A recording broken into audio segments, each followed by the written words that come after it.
Is the monarchy already preparing for a goodbye it refuses to say out loud? Because that's what this feels like. Not a rumor, not a theory, a feeling. The kind that settles in your stomach before anyone confirms what you already know.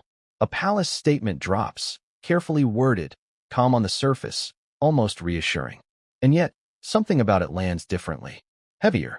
Final in a way you can't quite explain. You read it once, then again, and a question starts forming that no one is asking directly. Why does this sound like an ending? For months, the public narrative around King Charles has been one of resilience, strength, determination. The idea that the king is pressing forward, committed to duty, committed to continuity. That everything is under control, that there's nothing to worry about. But here's the thing no one wants to admit.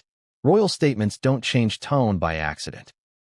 Before we continue, please hit the like button, subscribe to the channel, and turn on the notification bell for updates. Every word is weighed. Every sentence is filtered through layers of advisors, aides, tradition, and precedent. The palace doesn't improvise. It doesn't speculate. And it certainly doesn't allow emotional language unless there's a reason. So when the palace confirmed what it confirmed, and more importantly, how it confirmed it, seasoned royal watchers felt it instantly. Something has shifted. And then came the second shock. Quieter, almost understated, but infinitely more explosive. Princess Anne spoke, not emotionally, not dramatically, but plainly, directly, with the kind of certainty that doesn't invite debate. The next king will be William, not Harry, not potentially, not depending on circumstances, not couched in royal vagueness or future hypotheticals. William. And just like that, a door many assumed was still ajar slammed shut. Now stop for a second and ask yourself something honestly. If this was obvious, why did it need to be said? Because obvious things don't usually require clarification. And in royal life, clarity often arrives only when decisions have already been made behind closed doors. This isn't just a story about health. It's a story about timing, about power, about inevitability, and about a family that learned, painfully, that blood alone does not secure a crown. Think about how rare it is for the monarchy to speak in anything close to final terms. This is an institution built on continuity, not conclusions. On endurance, not endings. Even decline is framed as service. Even absence is framed as presence. Which is why this moment matters now. Not next year. Not someday. Now. Because when the palace confirms something, it's not just informing the public. It's signaling internally, reassuring markets, preparing governments, steadying allies. The monarchy isn't just a family, it's a system. And systems don't wait until the last minute to plan succession. So when language shifts, when tone changes, when certain names are emphasized and others are quietly excluded, it tells you one thing very clearly. Plans are no longer theoretical. They're active. And here's where the story becomes deeply uncomfortable. For years, many believed that Prince Harry still occupied some undefined space within the future of the monarchy. Maybe not as king, but as a potential fallback, a spare with relevance, a blood prince who, in extraordinary circumstances, might matter again. That illusion is gone, not because of one interview, not because of one decision, but because of a pattern the palace never corrected. And Princess Anne didn't create that reality. She confirmed it. Ask yourself another question. Why Princess Anne? Why not a formal palace spokesperson? Why not an anonymous briefing? Why not silence? Because Anne occupies a unique position in royal life. She is trusted, unemotional, loyal to the institution over individual comfort. When she speaks, she does so without spin, without self-interest, without need for approval. Her words don't test reactions. They close conversations. And when she says William will be king, she's not offering opinion. She's stating alignment, consensus, institutional direction, which means something else had already happened. Something the public wasn't invited to witness. Now let's talk about the emotional weight of this moment, because it isn't just political or constitutional. It's human. King Charles waited his entire life for the crown. Decades of patience, of restraint, of existing in the shadow of a mother whose reign seemed endless. And when his moment finally came, it came late, fragile, pressured by time. That reality alone reframes everything. This isn't just about reign length. It's about legacy under constraint. And legacy decisions, especially in monarchies, are made early, not at the end. Which brings us back to William.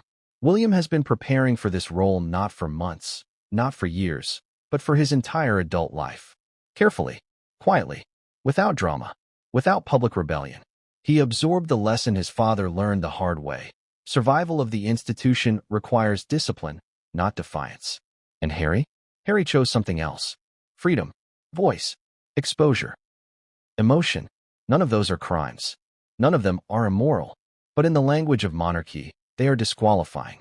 The palace does not reward unpredictability. It contains it, or excludes it. And exclusion doesn't always look like punishment. Sometimes it looks like silence. Sometimes it looks like no rebuttal when assumptions harden into facts. Sometimes it looks like a princess calmly stating the future while never mentioning the alternative. This is where the heartbreak truly sits. Not in what was said, but in what was no longer necessary to explain. Because the monarchy has moved on emotionally before the public has caught up intellectually. And you can feel that dissonance everywhere. In the way palace statements now emphasize continuity through William and Catherine. In the way future-facing language centers their children. In the way Harry's name has slowly vanished from strategic conversations. Not erased, just irrelevant. Which leads to the most uncomfortable truth of all. This isn't a sudden decision triggered by King Charles's condition. It's the formal acknowledgement of a path the palace committed to long ago. The health news didn't create the succession clarity. It revealed it. And that's why this moment feels so heavy. Because once institutions acknowledge inevitability, they don't reverse course. They prepare. They stabilize. They transition emotionally before the public ever realizes it's happening. So when you hear phrases like continuity, duty, and the next generation, understand what they really mean. They mean the monarchy is already looking forward. And when an institution built on permanence starts looking forward, it's because it has accepted that something behind it is fading. Which brings us to the question that hangs over everything now. What exactly does the palace know that it isn't saying? And what conversations have already taken place that the public won't hear about until much later, if ever? Because once succession stops being hypothetical and starts being verbalized, the clock is already ticking. And what came next, quietly unfolding behind palace walls, would change everything, and almost no one saw it coming. What exactly did the palace say? And why did it feel like it wasn't meant to be read casually? Because that's the detail most people missed. This wasn't a headline designed to shock. It wasn't dramatic. It didn't scream emergency. In fact, it did the opposite. Calm, controlled, almost soothing. And that's precisely why it was terrifying. Royal statements are never written for emotion. They are written for effect. Not the immediate reaction, but the long-term consequence. They are designed to age well. To be reread months later and still make sense. Still feel measured. Still feel inevitable. So when the palace confirmed the update on King Charles's condition, seasoned observers didn't ask, "What does this say?" They asked something far more revealing. What does this prepare us for? Because monarchies don't announce health information the way ordinary families do. They don't overshare. They don't speculate. They don't provide timelines. They speak in signals, in tone, in structure, in what is included, and what is quietly removed. And this time, something was missing. There was no forward-looking reassurance. No insistence that duties would continue as normal indefinitely. No subtle suggestion of long-term stability. Instead, the language pivoted toward continuity without duration. Responsibility without horizon. A careful acknowledgement that adjustments were already happening. That may sound subtle, almost insignificant. But in royal language, it's seismic. Ask yourself this. When was the last time the palace released a health statement that didn't immediately anchor the monarch to future certainty? Because even during moments of vulnerability, the message is usually the same. Steady hands. Ongoing work. Nothing to see here. This time, the subtext was different. It wasn't about reassurance. It was about management. And that distinction changes everything. Here's the uncomfortable truth most casual readers don't want to confront. The palace doesn't speak to the public first. It speaks to governments, to institutions, to allies, to markets, to the machinery that depends on stability. The public reads it last, even if they think they're reading it first, which means when the wording shifts, it's because something upstream has already changed. And when you go back and reread the statement with that in mind, the chill sets in. Because this wasn't a message of hope. It was a message of preparation. Short sentences. Neutral tone. No adjectives that suggest recovery or resolution. Just acknowledgement. Acceptance. And the quiet implication that plans were already in motion. Now let's talk about timing. Why now? Why not earlier? Why not later? Why confirm at this precise moment?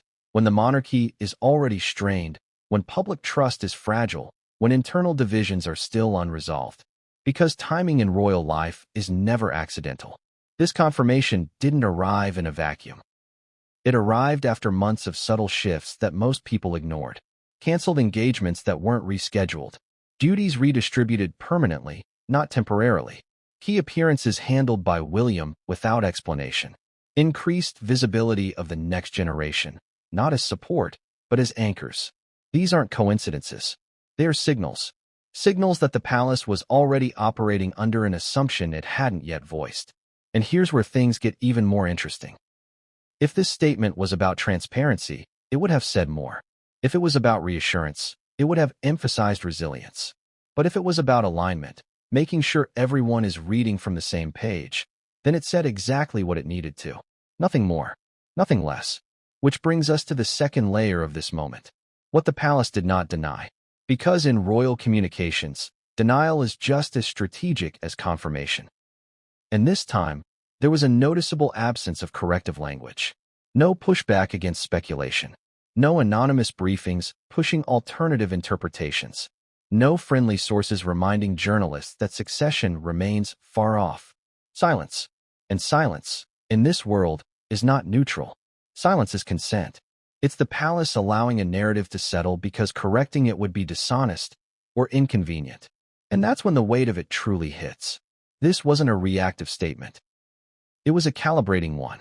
The palace wasn't responding to rumors. It was aligning expectations. Which leads us to the most revealing question of all. Who was this statement really for? Because if you think it was written primarily for the public, you're missing the deeper play. This was for the institution. For the people who need to know where authority is flowing. For those who need clarity long before the rest of us do. And clarity, in this case, points in one direction. Forward. Not sideways. Not backward. Not uncertain. Forward. Now let's talk about emotional contradiction, because this is where the monarchy always reveals its humanity, whether it wants to or not. King Charles is not just a monarch. He is a man who waited his entire life for this role. A man shaped by patience, frustration, and restraint. A man who endured decades of public scrutiny before finally stepping into the position he was born for. And now, almost immediately, the conversation has shifted from reign to transition. That's not just political. That's deeply personal. And the palace knows that. Which is why this statement was crafted with such careful detachment. No sentiment. No reflection. No acknowledgement of loss or fear. Because emotion invites questions. And questions invite uncertainty. The institution cannot afford uncertainty right now. So instead, it offered something colder but far more revealing. Acceptance. And acceptance is the first step toward succession. Now pause for a moment and ask yourself something. If the palace truly believed this condition was temporary, manageable, or unlikely to alter long-term plans, would this statement exist at all? Probably not. Because the monarchy has weathered far worse without this level of calibration. Which tells us something else. This isn't about crisis. It's about inevitability. And inevitability doesn't wait until the final moment. It prepares early. Quietly. Methodically. Which brings us to the part of this story that unsettles even longtime royal watchers. The palace didn't frame this as a setback. It framed it as a context in which roles shift, responsibilities adjust, and leadership continuity becomes the priority. That is not how you speak when you expect a return to normal. That is how you speak when you are redefining normal. And in redefining normal, you implicitly redefine relevance. This is where certain names fade. Where some futures narrow, where emotional ties are outweighed by structural necessity. And that's why the palace statement cannot be separated from what followed. Because almost immediately after this confirmation, the conversation didn't linger on health. It jumped ahead, to succession, to stability, to who leads next. And then Princess Anne spoke. Not dramatically, not emotionally, but with finality. And that tells us the palace statement had already done its job. It softened the ground, prepared the audience, aligned expectations, so that when the succession conversation became explicit, it didn't feel abrupt. It felt logical, inevitable, which is the most dangerous kind of shift, because inevitability doesn't feel like betrayal. It feels like destiny. And once destiny takes hold in public consciousness, it becomes very difficult to challenge. So ask yourself one final question before we move on. Was this statement meant to inform or to condition? Because if it was the latter, then what we witnessed wasn't transparency. It was the first step in a transition already underway. And the moment Princess Anne confirmed the future in plain language, it became clear that the palace wasn't reacting to circumstances anymore. It was executing a plan. And what that plan quietly left behind would soon become impossible to ignore. What if the most important part of the palace's message wasn't what it said, but what it refused to promise? Because that's where the real story begins. Before we go any further, we need to sit with something uncomfortable, something easy to overlook if you're skimming headlines or listening casually. The palace did not say King Charles is getting better. It did not say this is temporary. It did not say this will pass. And in royal language, omissions are louder than declarations. When the palace talks about health, it follows patterns that go back generations. Reassure, stabilize, project endurance. Even when things are bad, the institution speaks in a way that keeps the future intact. That's the job. That's the tradition. This time, that tradition bent. The statement concerning King Charles did something very unusual. It acknowledged limitation without framing it as a hurdle to be overcome. It spoke of adjustment, not recovery, of management, not resolution. Those are not the words of optimism. Those are the words of realism. And realism inside the monarchy is never casual. It's never accidental. It only appears when optimism would be dishonest. So let's ask the question no one wants to say out loud. What does the palace know that we don't? Because whatever the condition is, the palace has already accepted that it alters the shape of the reign. Not ends it tomorrow, not collapses it overnight, but changes it fundamentally. That distinction matters. This isn't panic. This is preparation. And preparation only happens when the internal assessment has crossed a threshold. Now here's where the public conversation becomes misleading. Most people hear health update and think in human terms. Doctors, treatment, recovery, hope, privacy. The monarchy does not think that way. The monarchy thinks in terms of function. Can duties be fulfilled? Can authority be exercised? Can continuity be guaranteed? If the answer to any of those becomes uncertain, the conversation immediately shifts from care to contingency. And that shift has already happened. Look at how responsibilities have quietly moved. Not temporarily stepped in for. Not assisting, but assuming, leading, representing. That's not support behavior. That's transition behavior. And it tells us something chilling. The palace isn't waiting to see what happens next. It already has a working model for what comes next. Which brings us to the heart of this chapter. The truth behind the carefully chosen words. Because every single word in that statement was chosen not by doctors, but by strategists. By people whose job is to make sure the monarchy survives not just today, but the next decade. And survival, in this case, requires honesty without alarm. So instead of saying, this is serious, the palace says adjustments are being made. Instead of saying the king's role is limited, it says duties are being redistributed. Instead of saying the future is uncertain, it says nothing at all. Silence where reassurance used to live. That's the tell. Now let's go deeper, because this isn't the first time the monarchy has done this. There is precedent, and precedent is everything in royal life. Historically, when monarchs face declining health, the palace follows one of two paths. Path 1. Downplay, deflect, and insist on continuity, because recovery is expected. Path 2. Normalize limitation, emphasize the next generation, and subtly reframe authority, because recovery is not the plan. This moment falls squarely into the second category. And once you see that, you can't unsee it. The emphasis isn't on Charles's personal strength. It's on institutional resilience. That's a massive shift. And it tells us the palace has already accepted that the reign will not look the way it once imagined it would. Now pause here and really think about the emotional weight of that. Charles waited longer than, and when health concerns compressed timelines, tolerance for risk evaporates. Which is why Anne's words landed when they did. Not earlier, because ambiguity was still manageable. Not later, because clarity was urgently needed. Now, this was the moment. And Anne was the messenger. But here's where the story deepens.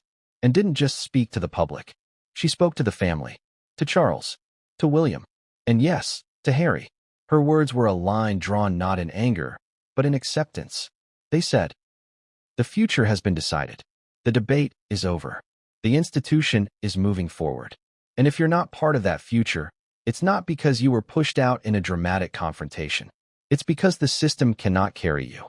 That's a devastating realization for any family. And it reframes everything that comes next. Because once Anne speaks, the palace rarely walks anything back. Her role is not to provoke reaction. It is to close chapters. And chapters, once closed, do not reopen. Which leads us to something few people have fully grasped yet. Anne's statement wasn't the beginning of the succession conversation. It was the end of it. The palace had already settled on its path. All that remained was to make that path visible. And visibility, once achieved, becomes reality. Now ask yourself this.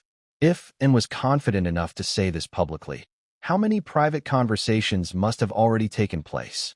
How many decisions already ratified? How many scenarios already dismissed? Because you don't send Anne out unless the groundwork is complete. Which means what we're witnessing now isn't chaos. It's execution. The plan is unfolding. And in that plan, there is only one king in waiting. Everyone else, no matter how beloved, no matter how controversial, has already been accounted for, or quietly written out. And what that means for the family dynamic, for public perception, and for the monarchy's moral authority is something we haven't fully confronted yet. Because the next chapter isn't about who will be king. It's about who has already been left behind. And when the consequences of that exclusion finally surface, they will force the monarchy to face a reckoning it cannot manage with silence alone. What if the line of succession everyone talks about was never the real debate at all? Because that assumption, that there was still a question, still a fork in the road, still a moment where the monarchy might have to choose, is comforting. It suggests flexibility, humanity, a family weighing options. But the truth is far colder. There was never a real choice. There was only inevitability. And the longer you look at how the monarchy actually functions, not how it's portrayed, not how fans imagine it, not how headlines dramatize it, the clearer that becomes. The succession line is not a popularity contest. It is not a reward system. It is not a referendum on who suffered more or spoke louder or told their story better. It is a mechanism, rigid, inflexible, ruthlessly logical. And that's why the assumption that Prince Harry ever represented a viable alternative, even in some extreme hypothetical, was always more emotional than real. The monarchy does not improvise under pressure. It narrows. So let's dismantle the illusion carefully, because this is where many people get uncomfortable. On paper, the line of succession looks straightforward. Birth order, law, tradition, a clean list that appears democratic in its predictability. But in practice, the monarchy has always operated with an additional, unspoken filter: suitability. And suitability is not about fairness. It's about survival. Ask yourself this. When the institution feels threatened, does it lean into sentiment or structure? Every historical precedent points to the same answer: structure. Which means when health concerns arise at the top, the palace doesn't suddenly start reimagining possibilities. It does the opposite. It strips the equation down to its most stable form. One path, one heir, no distractions. That heir is Prince William, not because he is flawless, not because he is universally adored, but because he represents continuity without friction. And friction, at this moment, is the enemy. Now here's the contradiction that trips people up.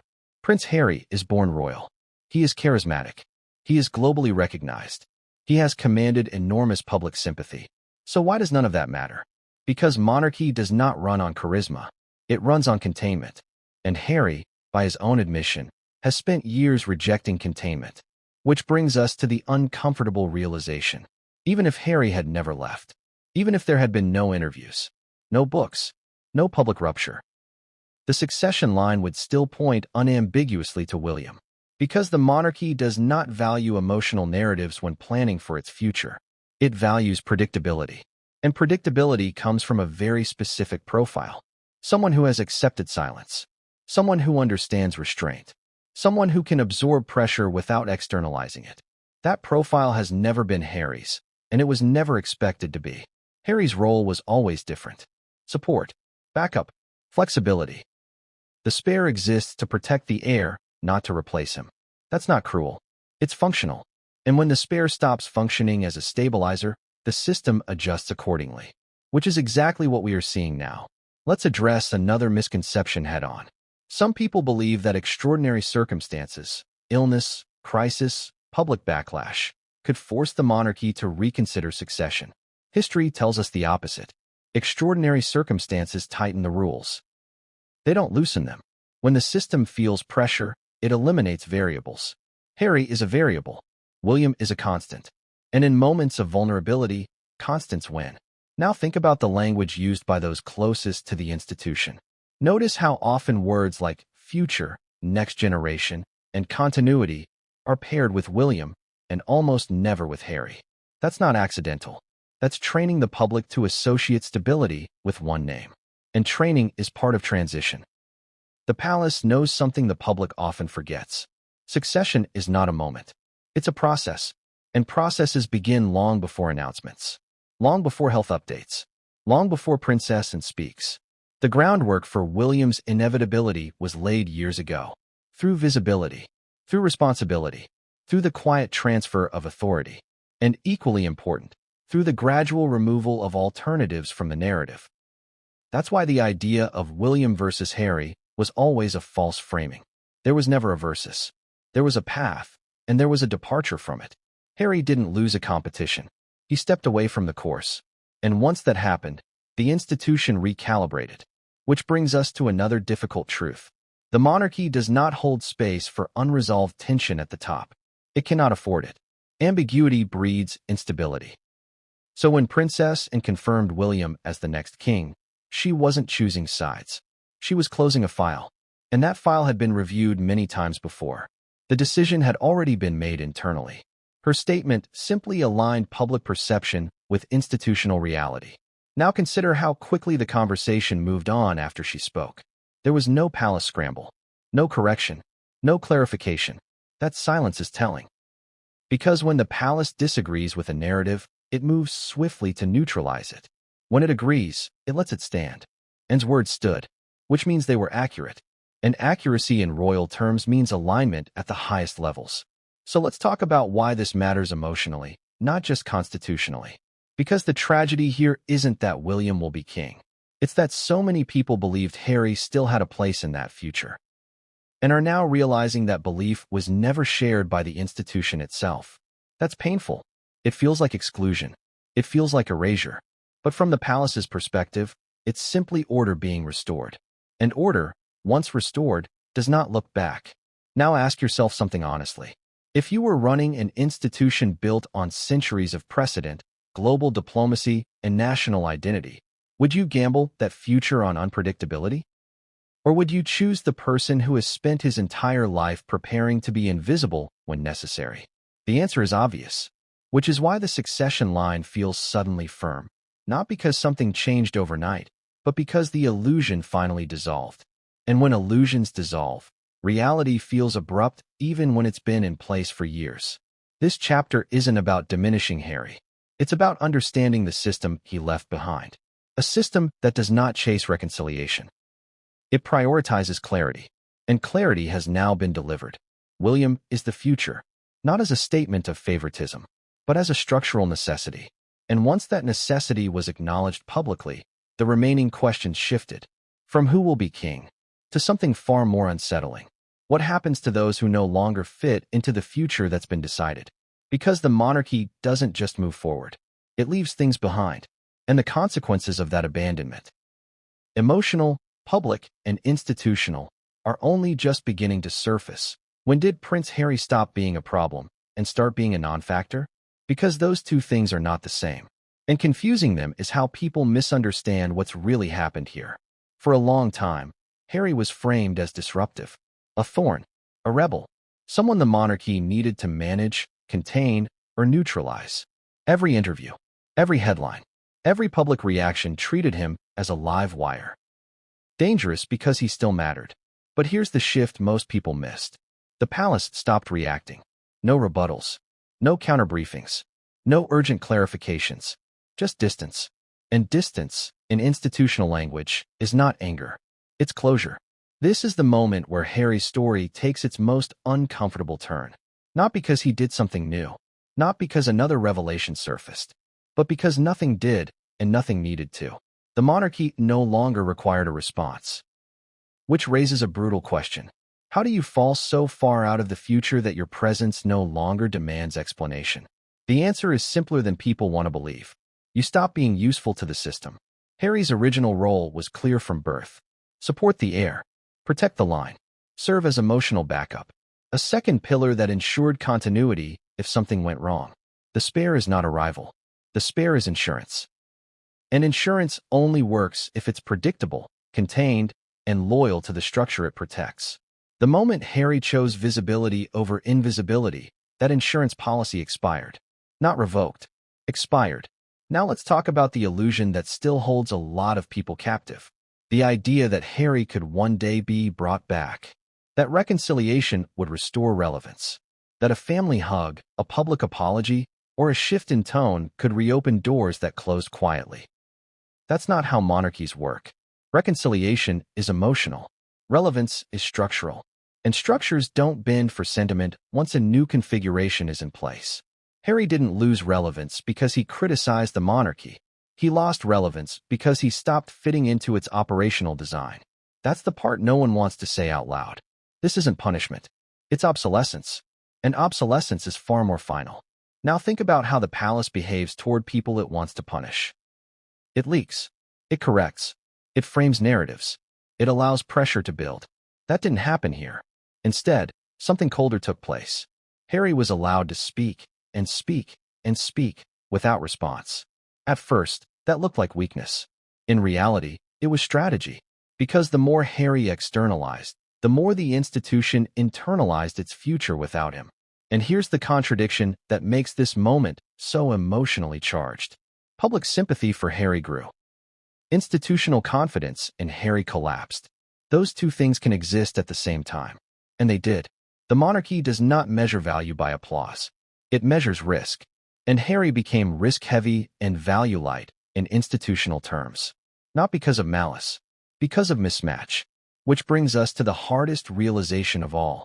Harry didn't just step away from royal life. He stepped outside the monarchy's timeline. While the institution was thinking in decades, he was thinking in moments. While it was consolidating authority, he was narrating experience. While it was narrowing options, he was expanding expression. Those are opposite directions. And systems don't chase individuals who move in the wrong direction. They move on. Now pause and ask yourself something uncomfortable. When was the last time you heard a senior royal speak about Harry's role in the future tense? Not defending him, not criticizing him, but including him in what comes next. It doesn't happen. Because futures are now being described without him. And when someone is absent from future language, they are absent from future planning. This is why Princess and Statement felt so definitive. It didn't just elevate William. It finalized Harry's removal from relevance. Not loudly, quietly, which is always how the monarchy prefers to do irreversible things. And the emotional impact of that cannot be overstated. Because Harry didn't just lose a title or a function. He lost context. He went from being a piece on the board to a story adjacent to it. Interesting, controversial, but no longer consequential. And here's where people often get confused. They assume that because Harry is still famous, still talked about, still emotionally resonant, he must still matter to the institution. Fame is not relevance. Noise is not influence. And attention is not power. In fact, in royal terms, attention without control is liability. Which explains why the palace's posture shifted from engagement to disengagement. It stopped trying to shape Harry's story. Because Harry's story no longer intersected with its own. That's a devastating place to land as a royal. Not exiled, not condemned, just bypassed. Now consider the timing again. Why does this sidelining feel so final now? Because timelines have compressed. Health concerns at the top force clarity everywhere else. When time feels abundant, Institutions can tolerate ambiguity. When time feels limited, they purge it. Harry represents ambiguity. William represents continuity. And continuity won. Which leads us to the most emotionally painful truth. Harry didn't fail to become king. He failed to remain necessary. And necessity is the only currency that matters inside monarchy. Once necessity disappears, affection doesn't save you. History doesn't save you. Birth doesn't save you. The machine keeps moving. And this is where the heartbreak sharpens. Because there was a time when Harry mattered enormously. As a son, as a brother, as a symbol. But symbols only endure if they serve the narrative of stability. Once they fracture it, they are retired. Not attacked. Retired. And retirement is quiet. It's the absence of phone calls. The absence of invitations. The absence of future language. The absence of rebuttals. The absence of concern. That's what we're witnessing now. Not cruelty. Finality. And finality is what makes this moment so difficult for people to accept. Because finality feels wrong when the person involved is still alive, still young, still visible. But institutions don't wait for emotional closure. They act when structural clarity is achieved. And structural clarity has now been achieved. William is the future. Harry is not part of that equation. Not because he was cast out in anger, but because the system no longer has a place for him. Which brings us to a deeply unsettling question. If Harry is no longer relevant to the monarchy's future, what happens to the story he's still telling? What happens when personal truth collides with institutional indifference? Because that collision doesn't just affect Harry. It affects public perception. It affects legitimacy. It affects how the monarchy is judged, not by what it says, but by what it ignores. And the next phase of this story isn't about Harry speaking. It's about the palace no longer listening. And when an institution stops listening, it reveals something even more dangerous than conflict. It reveals certainty. Certainty that it doesn't need you anymore. And what that certainty unleashes, emotionally, politically, and publicly, is something the monarchy may not be able to manage with silence alone. Because the moment despair becomes surplus, the story stops being personal. It becomes systemic. And the consequences of that shift are only just beginning to surface. What if William was never chosen in a moment of crisis, but selected quietly, patiently, long before anyone realized a decision had been made? Because that's the uncomfortable truth hiding in plain sight.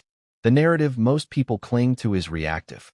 King Charles's condition worsens, the palace panics, options are weighed, and William emerges as the safest bet. It feels dramatic. It feels human. It feels like something you'd recognize from ordinary life. But monarchy doesn't work like that. Monarchies do not improvise under pressure. They predecide. And when you look closely, not emotionally, not sentimentally, but structurally, you start to see the outline of a plan that has been unfolding for years. A plan that didn't wait for illness. A plan that didn't depend on scandal. A plan that didn't require debate. William was being prepared not just as an heir, but as the only acceptable outcome. And the preparation wasn't loud. It was subtle, relentless, invisible to most people because it looked like normal life. Let's rewind. Long before health became the headline, William's role began to change in ways that weren't announced but were unmistakable if you knew what to watch for. He stopped being framed as learning. He stopped being described as supporting.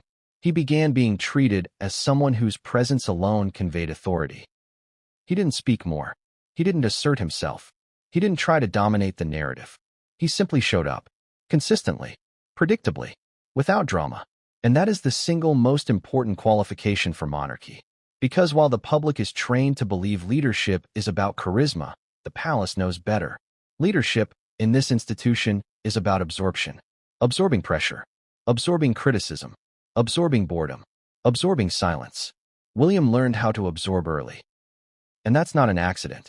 Remember who raised him. A grandmother who ruled for decades by saying very little. A father who learned, painfully, what happens when emotion becomes public currency. An institution that punishes unpredictability far more harshly than failure. William didn't just inherit the crown's future. He inherited its scars. And he learned from them. Now here's the contradiction that makes this difficult for people to accept. William never appeared eager. In fact, he often looked reluctant. But reluctance, in monarchy, is not weakness. It's reassurance. Eagerness suggests hunger. Hunger suggests ego. Ego suggests risk. William displayed none of that. Instead, he displayed patience. And patience is the monarchy. And over time, it sends a clear signal to the institution. This is someone who won't surprise us. Now compare that with Harry. Not in terms of morality, not in terms of right or wrong, but in terms of system compatibility. Harry externalized. William internalized. Harry spoke when hurt. William retreated when pressured. Harry sought resolution through expression. William sought stability through restraint. One of those behaviors feels authentic. The other feels safe. The monarchy chooses safe every time. Now let's talk about something that's rarely discussed openly. William has already been acting as king-in-waiting in all but name. Not ceremonially, functionally. High-level meetings.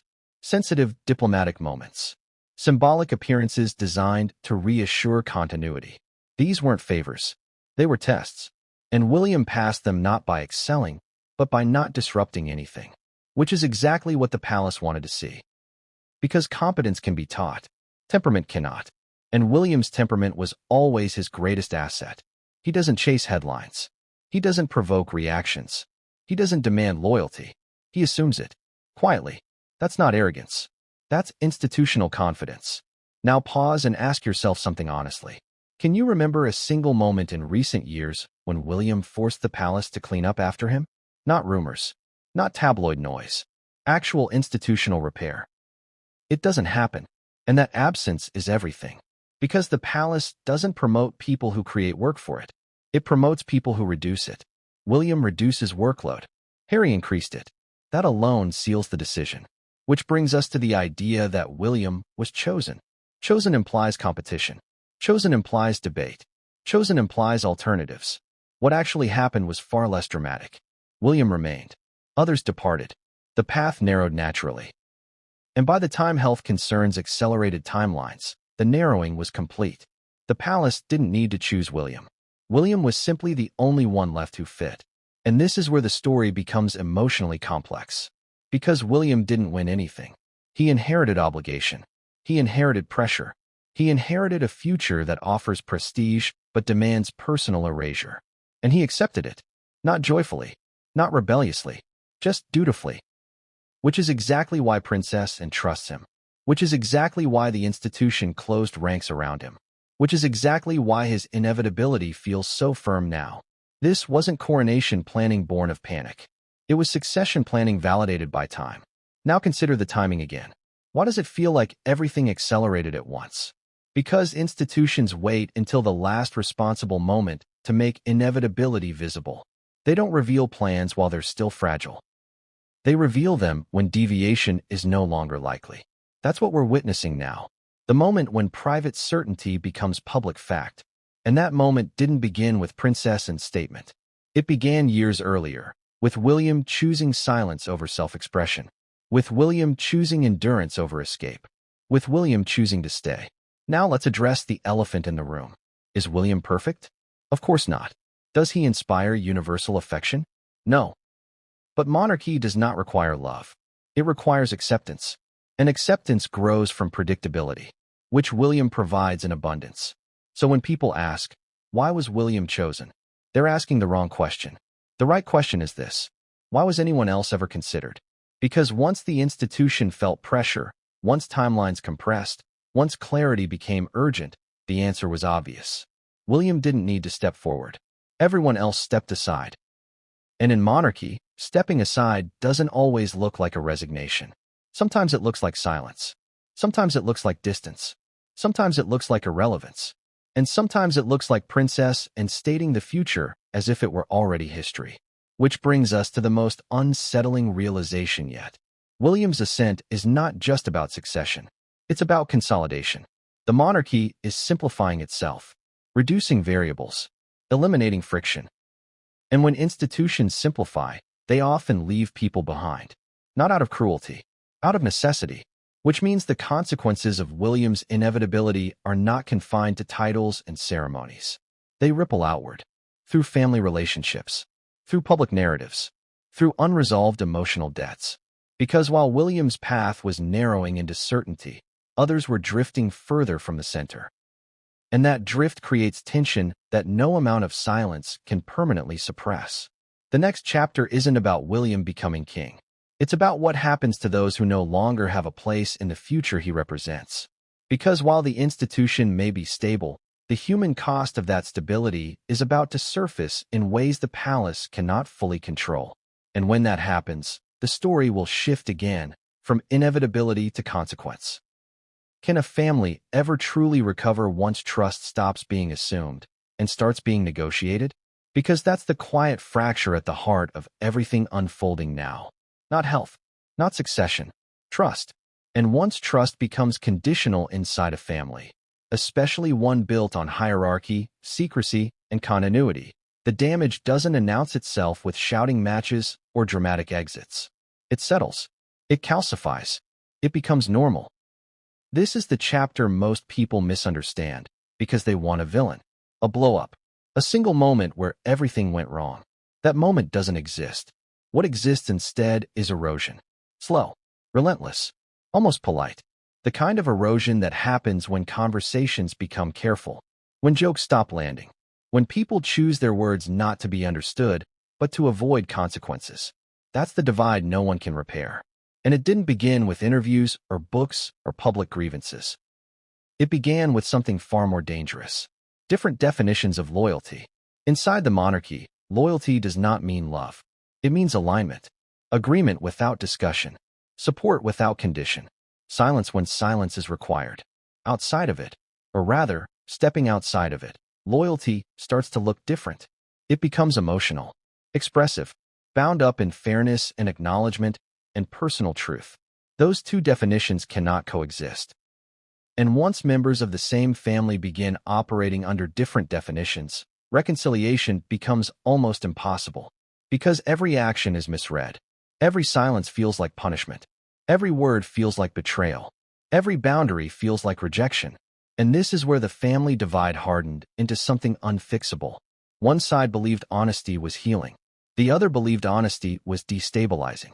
Neither side was entirely wrong, but only one side controlled the institution. That imbalance matters, because in ordinary families, conflict can linger without resolution. In royal families, unresolved conflict becomes operational risk, and risk is eliminated, not negotiated. This is why the divide didn't explode. It was managed, contained, quietly absorbed into the structure. Think about how disagreements are handled inside institutions versus ordinary households. In a household, conflict is personal. In an institution, conflict is procedural. The monarchy treated the family divide procedurally. Who can be trusted with sensitive information? Who adheres to protocol without reinterpretation? Who speaks externally, and who does not? Who creates stability, and who introduces volatility? Those questions replaced emotional reconciliation long before the public realized it. Which means the family divide wasn't frozen in anger. It was resolved in policy, and policy doesn't apologize. Now let's talk about the most painful part of this for those involved. Because from the outside, it looks like abandonment, like coldness, like refusal to heal. But from the inside, it feels like inevitability. Once trust is breached, not emotionally, but structurally, it stops being about forgiveness. It becomes about protection. Protection of information. Protection of narrative. Protection of authority. Protection of the future. And protecting the future requires sacrifice. Not always dramatic sacrifice. Sometimes it requires letting relationships wither quietly so the institution can move forward unburdened. That's what happened here. And it explains why reconciliation efforts, even when sincere, never quite landed. Because sincerity does not restore structural trust. Time doesn't either. Only behavior aligned with institutional needs does. And that alignment never returned. Now consider the emotional contradiction this creates. Publicly, the monarchy still speaks the language of family, togetherness, love, shared history. Privately, it operates as a system that cannot afford emotional uncertainty. Those two realities exist simultaneously, and when they collide, the system wins. Every time, which is why the divide became permanent without ever being declared. No announcement, no formal break, no final conversation anyone witnessed. Just distance. Distance that grew comfortable. Distance that became routine. Distance that stopped being questioned. That's when you know a divide can't be repaired. When absence stops hurting and starts being efficient. Now think about the way the monarchy handles people it wants to keep close. They are given access. They are consulted.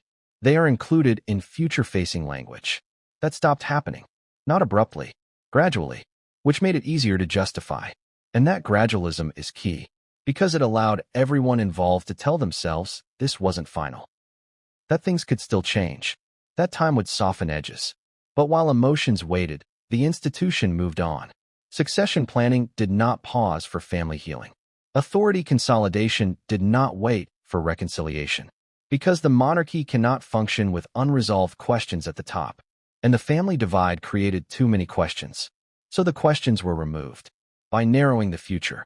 By defining leadership clearly. By drawing a line not in anger, but in silence. That silence is the most misunderstood part of this story. People interpret it as cruelty. In reality, it's control. Silence prevents escalation. Silence avoids contradiction. Silence stabilizes perception, which is why it was chosen. But silence has a cost. Because while it protects the institution, it leaves emotional wounds unattended.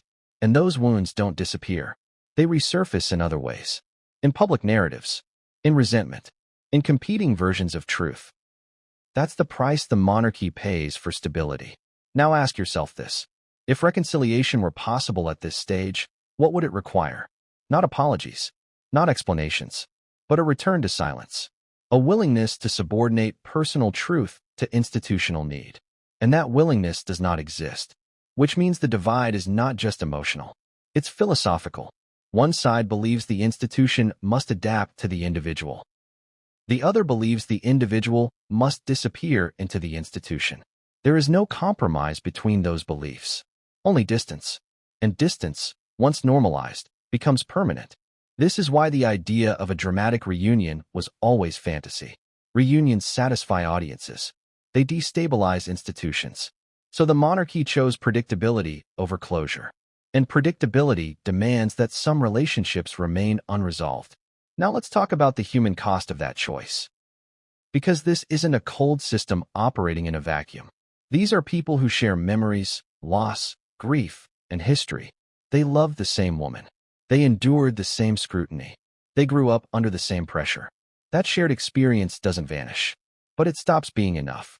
When trust erodes, shared past becomes irrelevant to shared future. And futures are what institutions care about. Which brings us to the most painful realization of all. This divide isn't tragic because of what was said. It's tragic because of what no longer needs to be said. Everyone involved understands the boundaries now. No confrontation required. No explanation necessary. The roles have been defined. And once roles are defined in monarchy, they rarely change. That's why this moment feels so heavy.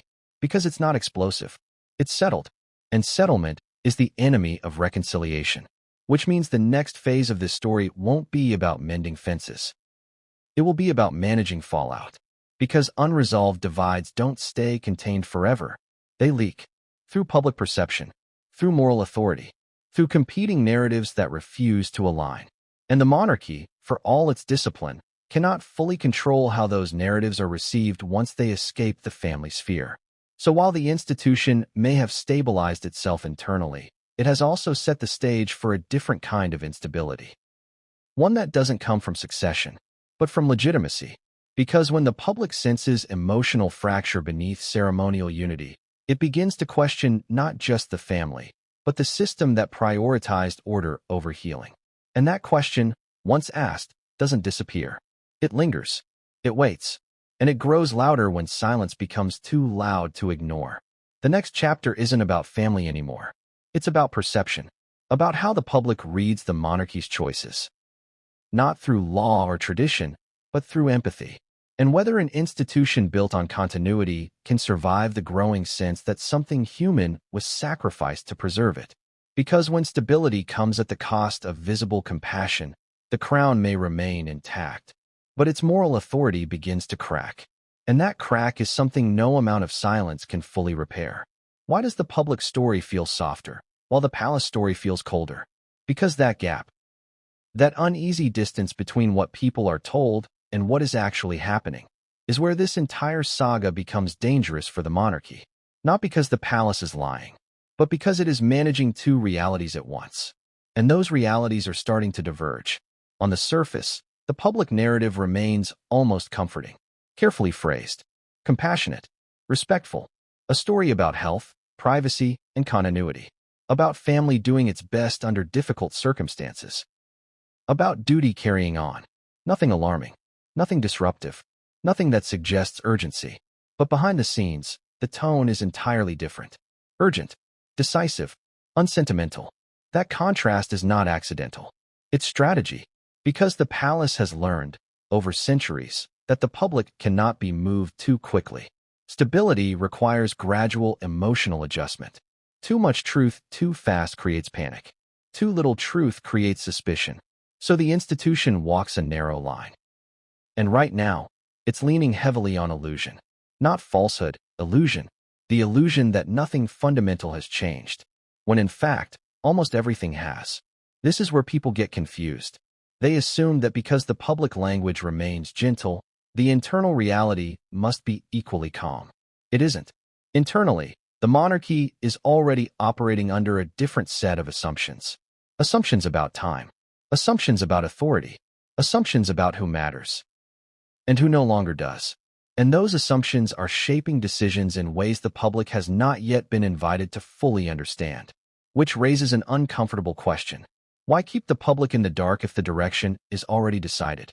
Because legitimacy depends on perception, and perception depends on emotional pacing. The palace knows that announcing transitions too bluntly creates backlash. People resist change when it feels imposed. So instead, the institution allows the public to arrive at conclusions organically, guided, but not forced.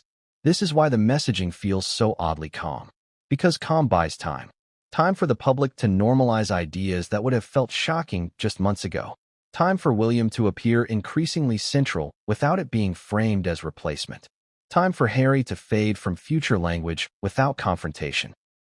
Time for the idea of succession to feel less like upheaval and more like continuity. That's not transparency. That's conditioning. And conditioning only works if the public story remains soothing while the internal story accelerates. Now think about the contradiction this creates.